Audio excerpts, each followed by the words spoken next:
One of the last words that Jesus gave on the cross, and the one that is the last one that's recorded by Mark, is, my God, why have you forsaken me?" Mark 15:34. We don't always feel spiritual or favored by God, but it's not about how we feel. Mark wrote to survivors of persecution, and we can't trivialize the horror of death.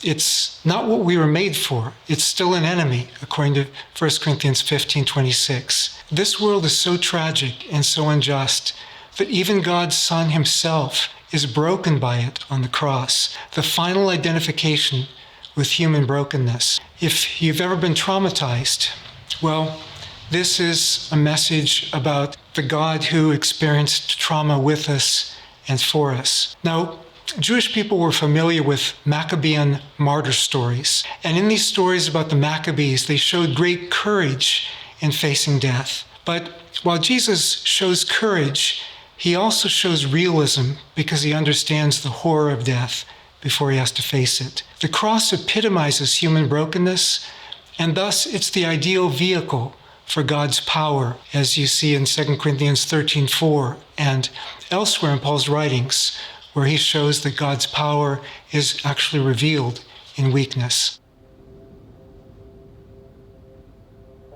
This is not Jesus' last cry, even in Mark. In 15:37, we see that he cries again, but Mark doesn't specify the content of that cry. So this is the last cry with explicit content in Mark, and it shows what Mark wants to emphasize. It's interesting, Mark's gospel opens with an outcry, the outcry of the king's coming, prepare the way of the Lord, in chapter 1 and verse 3.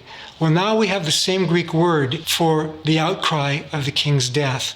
These are Jesus' last reported words in Mark, and appropriately, his last recorded words in Mark are from Scripture. His first words that are recorded in Mark in chapter 1 and verse 15 are about the kingdom. His last words are about the cost of his kingdom, which fits the theme in the Gospel of Mark, where he starts preaching about the kingdom at the beginning, but as you get toward the end, all the king language is about the King of the Jews, enthroned on a cross and crowned with thorns. His first words to individuals in the Gospel of Mark in 1:17 are, "Follow me."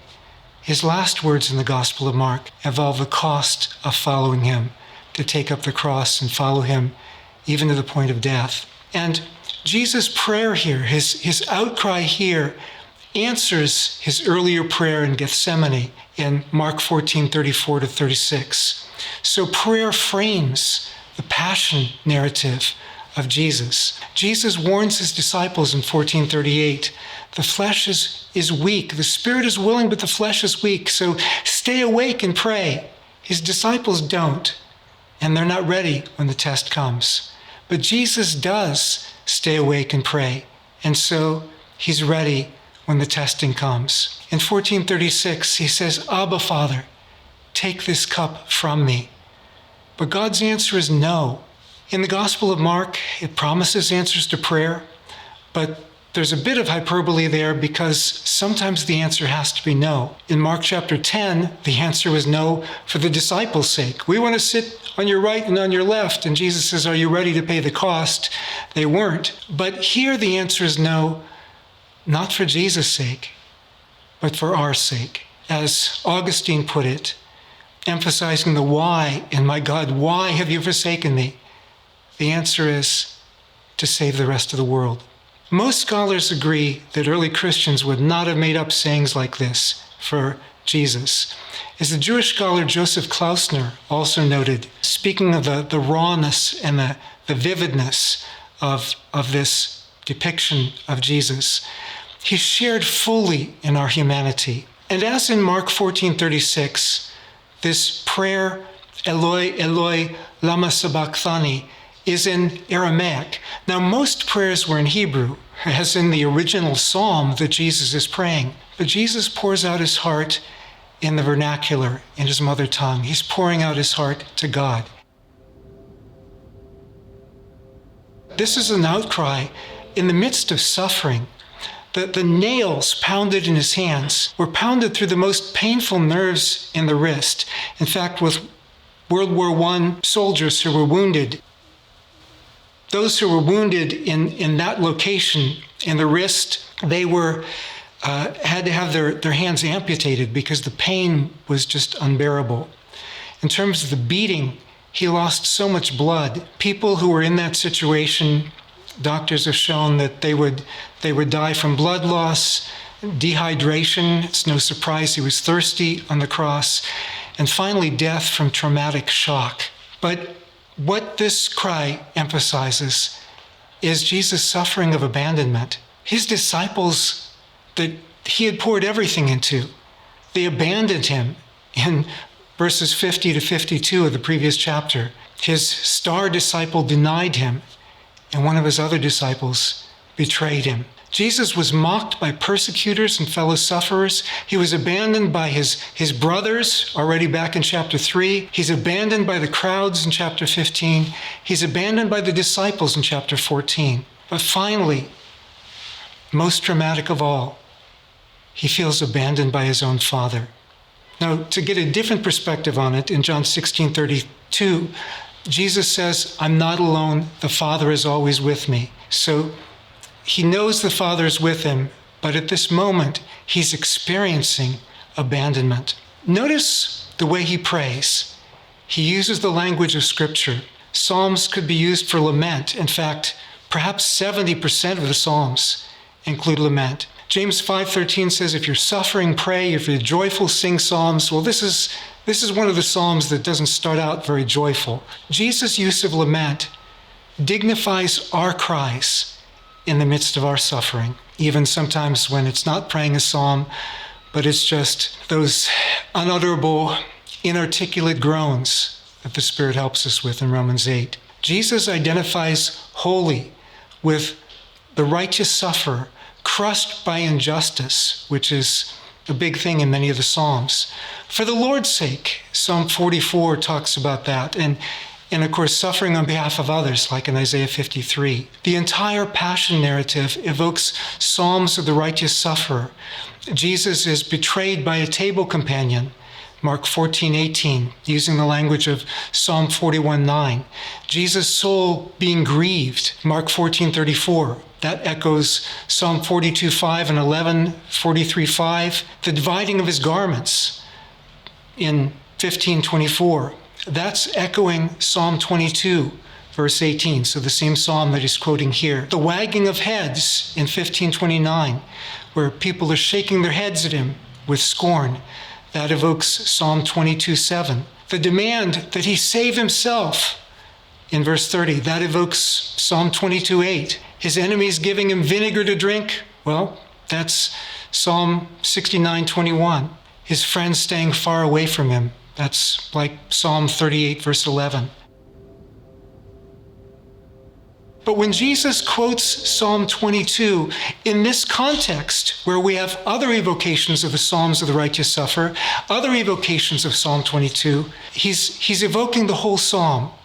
He's not just memorizing random verses like some do today, but when he quotes part of the psalm, it's like how it would be recited in the synagogues. So just like in 12:26, when he refers to the passage about the bush, well, that invokes the entire passage about the burning bush. So you have repeated evocations of Psalm 22 in the Passion narrative. Psalm 22:18, Psalm 22:7, the shaking of heads, the mocking, and so on. Jesus would have been too weak at this point to recite the entire psalm, but he knew it. So what is the context in this psalm? Well, 22:1 is a protest. God had not delivered the psalmist or answered the psalmist's cries, Psalm 22:2. Jesus' contemporaries viewed Psalm 22 as by David. Thus, they could read it as a pattern for the Messiah. Some Davidic psalms address righteous suffering. It would enrage the scribes who heard this. Oh, he's comparing himself with David, the righteous sufferer, the righteous son of David, and them as his persecutors, as the enemy in that psalm and other psalms like it. But notice that Jesus still expresses faith in the language of the psalm, which begins, my God, and in 22:10 speaks of my God from the womb, So when he's saying, why have you abandoned me? He's not repudiating theism. He's not repudiating his loyalty to God. Now the question is, has God really abandoned him? That's what he's experiencing subjectively. But anyone who regularly prays Psalms will know that it's not meant literally. One could complain that one was cut off from the Lord's eyes, yet recognize that really God did hear, as in Psalm 31:22. Or the psalmist who complains, why have you rejected me? Psalm 42:9 and 43:2, still looks to God for deliverance, Psalm 42:11 and 43:1. The complaint, why do you sleep? Psalm 44 remains compatible with, just a couple verses later, a cry to God for help. The psalmist could protest, you've rejected us, Psalm 60 and Psalm 108, and in the next breath request restoration. The lament, why have you rejected us forever, in Psalm 74, could be followed by a prayer in the very next verse for God to remember them. So this is Jesus' subjective experience, but it's not the way his Father really feels towards him. At the same time that Jesus is crying out these words, and then finally in verse 37, he gives his final outcry. In verse 38, God's presence abandons the temple. And this symbolizes the impending destruction of the temple that'll take place within a generation, as Jesus spoke about in Mark chapter 13, verses 2 and 14. But he was accused of saying, okay, I'm going to destroy this temple and build a new temple. Well, he didn't destroy the temple, but by destroying the temple of his body, his enemies had brought devastation on their temple. But within 3 days, he would raise up a new temple, the new temple of his body. There is hope. God is near the broken. Vindication comes through the cross. And there's a resurrection expectation. Even in the psalm itself, Psalm 22:26, may your hearts live forever. Psalm 22 begins on a note of despair. My God, why have you abandoned me? But the psalm proceeds to a note of victory. God would vindicate the psalmist.